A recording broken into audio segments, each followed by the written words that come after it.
Yes.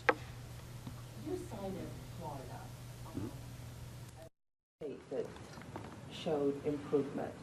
How many other states can you show that as a result of this, we've seen scores go up? Most have examples very similar to what Kansas has done. The reason we, not only we, but these other 10 states that are looking at driving in the same direction, is the Florida model is a proven model. It's been in place since 1998. These things don't happen overnight. So, for example, Indiana and Oklahoma just last year started with their voucher program for disabled kids. This year they've expanded it. There's states that are starting. It's going to be some time before you can see, and also they're not doing the whole array. So you can't. There's no other example you can point to and say that, well, here's one that either worked or didn't work. Florida is the only one that said we're going to do this and we're going to stay with it. This started under Governor Jeb Bush in 1998. It's lived obviously long past his time in the governor's seat, and so you have to look at what they've done and look at what other states are doing it. And you know, it would be different, I think, if we were all in the 60, 70, 80%. We were trying to get that next maybe 5, 6, 8 points. We're all in the position of we're pretty low. So we want to look at what can we do, and these things are working. Sure.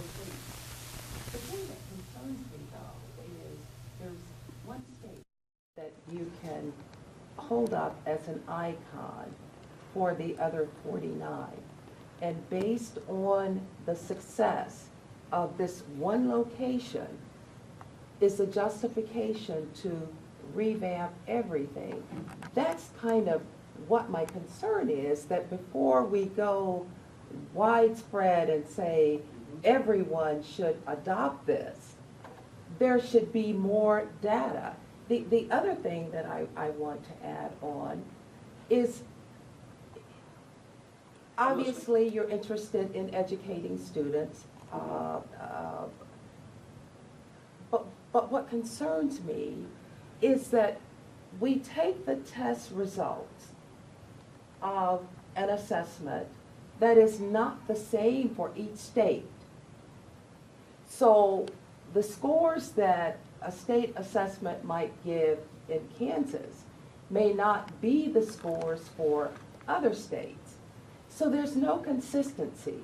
So our results are ambiguous at best, based on the fact that we're not even measuring the same way, getting the same results.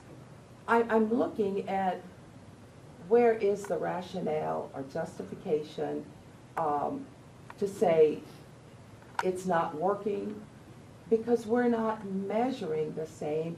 We've not even looked at the tools that we're using to measure to see if it's really giving us the data. So it's so interrelated and involved. Sure. And I'm Let me just trying to respond to see that. the rationale. Right here. These are national numbers. These kids are measured in Kansas, Florida, Oklahoma, Indiana, every state in the country on the same standards, identical standards, and we're seeing no change. And I don't care if those numbers are up here. That's not acceptable. But that's my point. We're not looking at the tool that we're using to measure that. The same tool. It varies from state to state. No, not on the national. Not on the National Assessment of Educational Progress. That's from the U.S. Department of Ed. The state assessments vary. State, absolutely. It's impossible to compare Kansas state assessments with Oklahoma state assessments, for example, but you can compare because these are identical. These are national test scores. They all take the same test.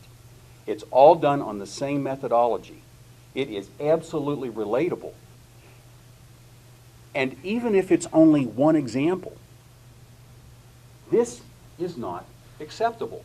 And so that's exactly, to go back, I mean, you're looking at, it's a choice. Do we wait until we find the silver bullet, the magic formula? And how long is that going to take? And how many more generations? You got a generation up there. How many more generations are we going to sacrifice while we wait for the right solution? Why not try what is working elsewhere? It's pretty clear, let's face it, what we've been doing and a lot of other states have been doing isn't cutting it for an awful lot of kids. Some kids are doing great. Some are doing great. The ones that school choice benefits the most are the ones who are at the bottom of the system and aren't going anywhere. But if you want to command those scores that are from Florida in with the national average, that would not spike up. That's the thing about it. There are certain states that have excelled and done wonderful.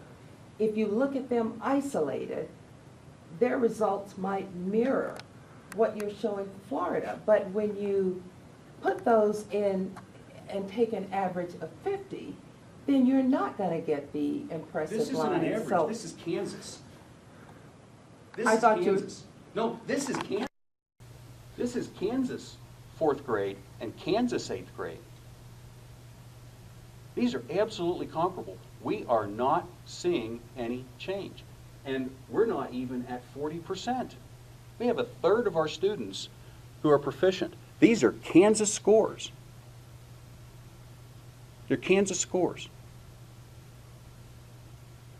And that's all 4th graders. That's all 8th graders.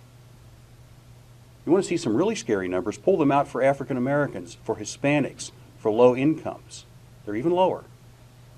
I guess what I see, and I'll let someone else Sure. do that, but the figures or the way I see that graph. Look, Perhaps here's the way I depends. think, you're raising some very good questions. I don't quibble with your questions at all. It comes down to, is it acceptable that a third of our students are proficient? Is it acceptable that 40% of our low-income students in Kansas at the 4th grade level are functionally illiterate? And so we have to measure, we have to balance this against, of course there's some risk. Of course we don't know. There's no guarantee that if we did all this, that we would get the same results Florida did. But hey, if we got half of it, that'd be phenomenal. We know that what we're doing isn't moving the needle. It is not doing these kids any justice by continuing to try to find the right thing, the best thing, the perfect thing. It's that balancing. Is it acceptable? And if it's not, then why not?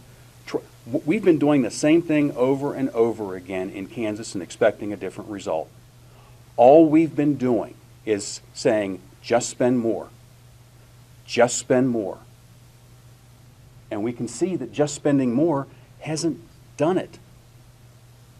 We continue to say no to school choice. We continue to say no to charter schools. We continue to say no to everything in Kansas. Meanwhile, the kids are suffering. It's time that we started saying, why not, instead of no.